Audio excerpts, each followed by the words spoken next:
So as you guys are probably well aware, recently I've been getting into the emulation side of things more so than the video game collecting side of things. I sold most of my collection off, and I've really been getting into the world of emulators and emulation devices, whether it's mini PCs or handheld emulators. Recently on the channel, we took a look at the Anbernic RG35XX, a very capable and fun little handheld device, but today we're going to be taking a look at something that everyone keeps talking about, the MIYOO Mini Plus. What's so fascinating about this system? Why is everyone obsessed with it? Why is it going viral on social media? That's what we're going to find out in today's video. So if this is your first time on the channel, be sure to hit that subscribe button, like, comment, and share. Hit the bell notification as well. But without any further ado, let's take a look at the MIYOO Mini Plus. All right, so I know what you're saying to yourself. RGT, haven't you reviewed this already? And no, I reviewed this, the Anbernic RG35XX. Today we are taking a look at the MIYOO Mini Plus. What's the difference?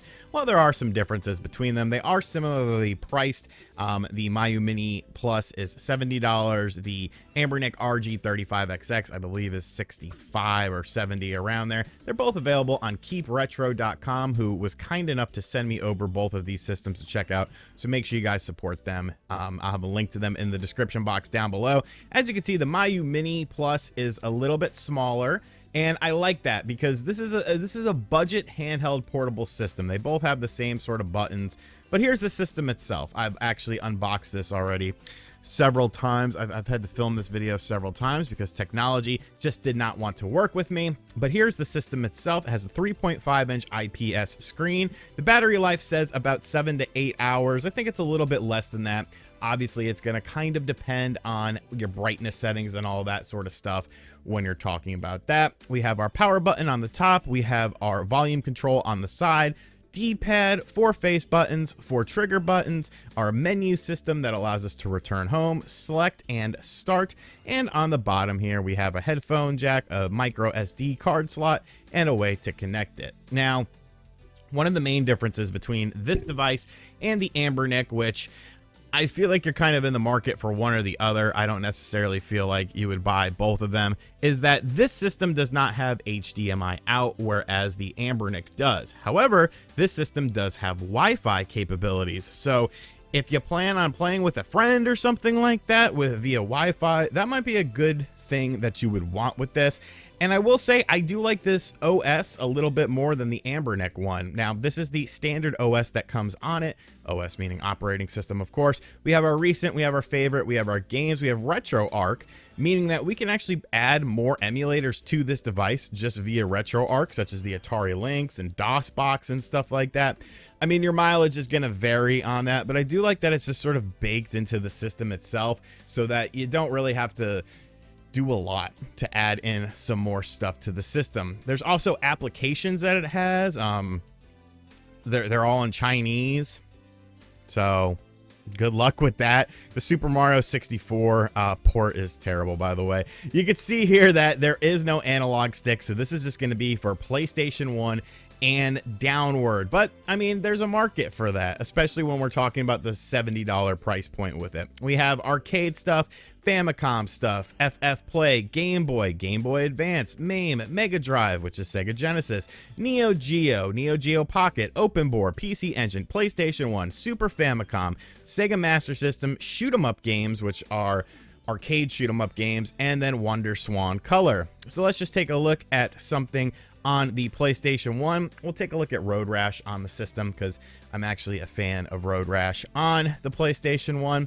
And one thing I really like about this system, though, is just the size of it. I feel like this is a really good size system. It's a little bit smaller than the Anbernic, of course, but I feel like that's better because this is a system that you'll kind of just want to throw it in your pocket. You know what I'm saying? You'll want to throw it in your pocket. You're sitting at a drive-thru waiting to get a burger. Like, okay, I'll bust this out and play it for a little bit. You're sitting at a doctor's office. You're sitting, you know, somewhere where you just want to pick up and play some games.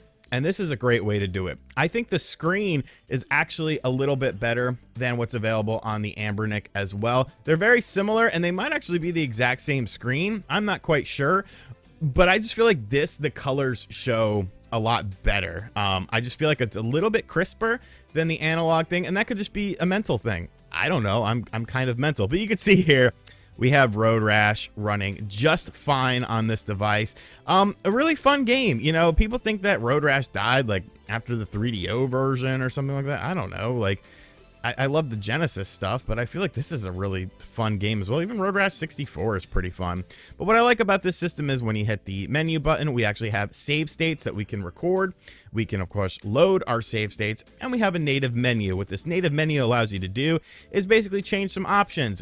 Frame skip is on for default with PlayStation. I don't necessarily think it really needs it. I've turned it on, I've turned it off, and, you know, it's been 5. VSync, which, of course, allows for screen tearing to be removed, is on. You can show your frames per second, have some different display options as you want to do like CRT stuff. Very cool stuff. Basic stuff, but very cool. I like how snappy everything is too on the interface of this. One of my main problems with a lot of these systems is that, you know, you have these half-ass ROM dumps on here. I think the ROM dump on this is actually pretty decent. It's a little bit better than the Amberneck. There's not nearly as many duplicates and stuff like that. Let's check out something from the CPS2, which of course is the Capcom arcade system. And, you know, this is kind of the higher end of stuff. This will give us a chance to look at the D-pad as well. Yes, I had a save state already, so that's kind of cool. It just booted up the game that I was playing before. The D-pad is a bit soft, whereas the Amberneck D-pad was a bit too firm. This might be a little bit too soft for some people. For me personally, I think it's fine. It doesn't cut into your finger like the Amberneck did. Not to say that, it kind of sounds bad. It wasn't that bad, but you know, this is a little more comfortable for me, but it is a little bit softer as well. So your mileage is going to vary. It's going to come down to what you like. Honestly, they're both easily adjustable too. I'm actually going to lose this fight. That's kind of embarrassing, but you would have to imagine the angle I'm sitting at right now is not very comfortable. These are the things that I do for you people. So if you haven't yet, go ahead and hit that subscribe button. We'll just run this back a little bit so you could see a little bit more. But yeah, like this is running great. Pretty much everything that is on the system runs really well. It does what it's intended to do, and it doesn't necessarily try to steer too far away from that, which some systems they do. You know, they promise you a wealth of different emulators and stuff like that, and then half of them run like crap anyway. So it's kind of like, what's the point? You know, what's the point in having that emulator on there if I can't enjoy the experience? I'm still not a huge fan of the back trigger buttons. Like, I'm trying to use them as I'm playing, and it's just kind of like, you know, I guess it's an adjustment period. But this is something that I feel like it's perfect just to put beside your bed. You know what I'm saying? If you have a little desk next to your bed, or a nightstand, I should say, you know, it's a great way to pick up and play some retro video games. The curator list is pretty solid. Let's take a look at another system here. And I like a lot of this. You know, one of the things is going to be Game Boy. I feel like this is a great way to play some Game Boy. You could see here, it's a clean list. There's not like a whole bunch of duplicates on here, making things absolutely ridiculous. Like I said, you can do other operating systems that have stuff like the ability to have, you know, different screens and stuff like that. And you know, the screenshots of games on there, you know, make it look a little bit cleaner. But for me, it's kind of like, whatever. Let's take a look at the native menu on here. We can see that we can do some different things. We can scale it a little bit more to fit the screen, should we want to do something like that. I don't want to do something like that. I just want to play some Batman. This is actually a very underrated game, Batman the Animated Series on Game Boy.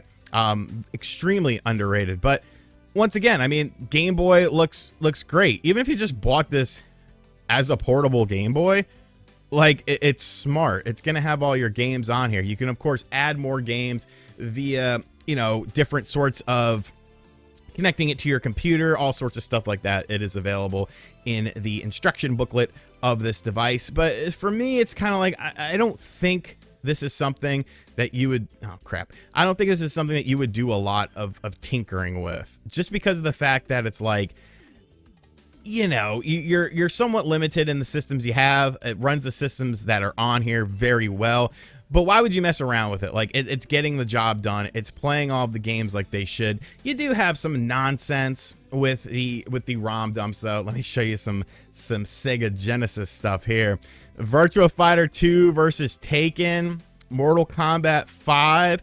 And you could probably guess what Mortal Kombat 5 is. It's arguably the worst thing ever. Mortal Kombat Mythologies kind of done for the Sega Genesis. Like, these companies, man, they're wild.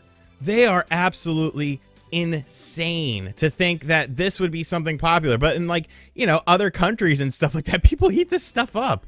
And I would never eat it up. I think it's terrible. But we'll finish up with the Sega Genesis game here. But yeah, like, you're not gonna play Dreamcast on this, okay? You're not gonna play N64 on this. It's not made for stuff like that. This is made for basically your older systems, just to pick up and play, have some fun with it on the go. The screen itself is absolutely fantastic. I love it. The Wi-Fi capability is cool if you have a friend who is also going to get one of these, or you know someone who's going to play with you.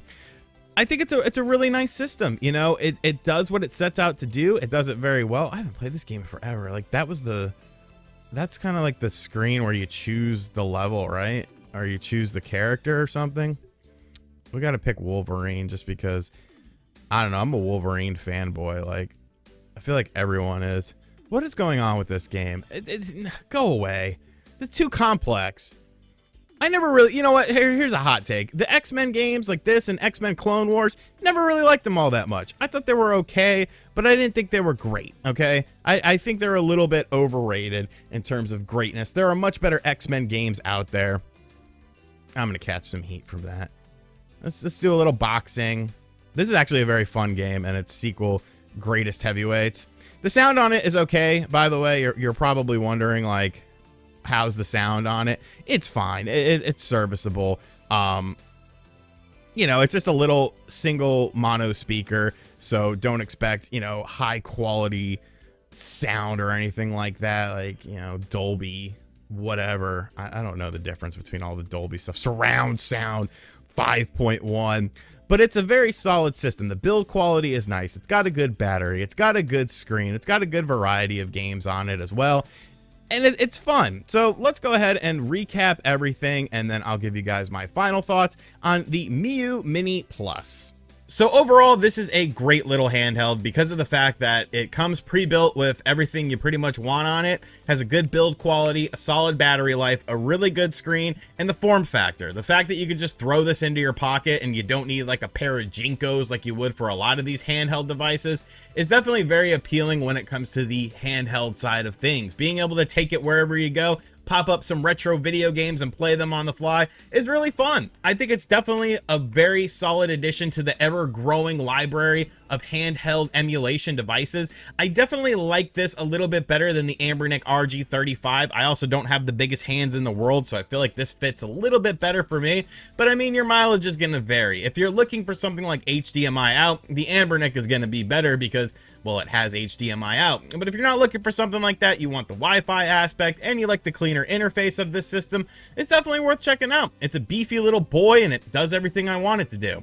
So let me know in the comment section down below what you think of this system. If you played this, if you own an Anbernic, will this make you want to get one of these? So on and so forth. Once again, a huge thank you to KeepRetro for sending this over to the channel to check out. If you decide to pick up one of these, make sure you use their website. I don't get any kickback or anything. They were just cool enough to send it over, so shout outs to them. And as always, guys, thank you for checking out this video. I'd lost my train of thought there. Thank you for checking out this video. If you are new to the channel, be sure to hit that subscribe button, like, comment, and share, hit the bell as well. And as always, I'll catch you guys in the next video. Later.